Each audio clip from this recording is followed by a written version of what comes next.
امام محمد باقر علیہ السلام نے فرمایا کہ ابو خالد کابلی نے ایک عرصے تک امام زین العابدین علیہ السلام کی خدمت میں قیام کیا، پھر اسے والدین کی یاد نے ستایا تو اس نے آپ سے گھر جانے کی اجازت طلب کی۔ آپ نے فرمایا کہ تمہیں خالی ہاتھ لوٹاتے ہوئے مجھے شرم محسوس ہوتی ہے، تم یہاں رہو، کل یہاں ایک دولت مند شامی اپنی ایک آسیب زدہ لڑکی کو لے کر آئے گا، اور وہ کسی ایسے شخص کا متلاشی ہوگا جو اس کی بیٹی کو آسیب سے چھٹکارا دلا سکے۔ چنانچہ کل جب وہ یہاں آئے تو تم اس کے پاس جانا اور اس سے کہنا کہ میں تیری بیٹی کو آسیب سے چھٹکارا دلاتا ہوں، لیکن تمہیں اس کے عوض مجھے 10,000 درہم دینے ہوں گے۔ دوسرے دن شامی اپنی بیٹی کو لے کر مدینہ آیا۔ ابو خالد نے امام علیہ السلام کے فرمان کے مطابق اس سے ملاقات کی اور کہا، اگر تو 10,000 درہم معاوضہ ادا کرے تو میں تیری بیٹی کا علاج کرتا ہوں، اور یہ وعدہ کرتا ہوں کہ تیری بیٹی تندرست ہو جائے گی اور پھر اسے یہ شکایت دوبارہ کبھی نہیں ہوگی۔ شامی راضی ہو گیا۔ ابو خالد امام علیہ السلام کے پاس گیا اور انہیں شامی کی رضامندی سے مطلع کیا۔ آپ علیہ السلام نے فرمایا، یہ تمہارے ساتھ غداری کرے گا۔ ابو خالد نے کہا، مولا، میں نے اس سے پختہ عہد لے لیا ہے۔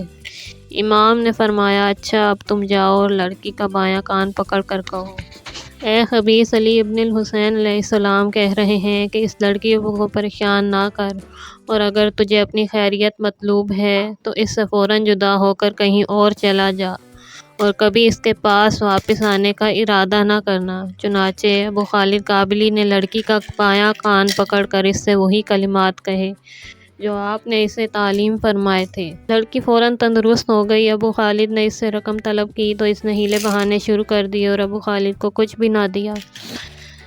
ابو خالد کابلی امام علیہ السلام کے پاس آئے اور عرض کیا، مولا، وہ شامی تو واقعی اپنے وعدے سے منحرف ہو گیا ہے۔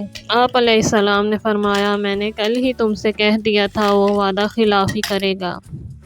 اچھا، تم اب بھی کوئی فکر نہ کرو، اس نے اپنا وعدہ پورا نہیں کیا، اسی لیے میں نے بھی اسی جن کو اس لڑکی کے پاس واپس پلٹا دیا ہے، اسی لیے لڑکی کا باغ دوبارہ تم سے رابطہ کرے گا۔ تم اس سے کہنا کہ تم دھوکے باز ہو، تم نے اقرار کر کے مجھے کچھ نہیں دیا، اسی لیے جن دوبارہ آ گیا ہے۔ اب اگر تم اس جن کے شر سے محفوظ رہنا چاہتے ہو تو معاہدے کی رقم 10,000 درہم امام زین العابدین علیہ السلام کے پاس بطور امانت رکھو، اور جب وہ ایسا کرے تو تم اس کی بیٹی کے بائیں کان کو پکڑ کر سابقہ کلمات دہرا دینا، انشاءاللہ لڑکی تندرست ہو جائے گی۔ شامی کی بیٹی پر آسیب کا دوبارہ سایہ پڑ گیا اور وہ چیخنے چلانے لگ گئی۔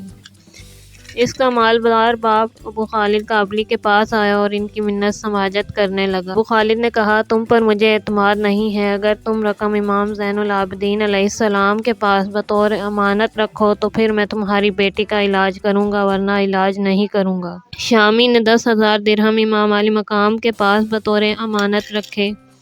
ابو خالد نے لڑکی کا بایاں کان پکڑا اور امام علیہ السلام کے تعلیم کردہ الفاظ اس کے کان میں کہے۔ چنانچہ جن چلا گیا اور لڑکی تندرست ہو گئی۔ امام علیہ السلام نے وہ رقم ابو خالد کابلی کو دے کر رخصت کیا اور فرمایا، اب اپنے والدین کے پاس وطن واپس جاؤ۔ دوستو، اگر آپ کو ویڈیو پسند آئی ہے تو پلیز لائک کیجیے اور چینل کو سبسکرائب کیجیے تاکہ آئندہ آنے والی ویڈیو آپ تک پہنچ سکے۔ اللہ حافظ۔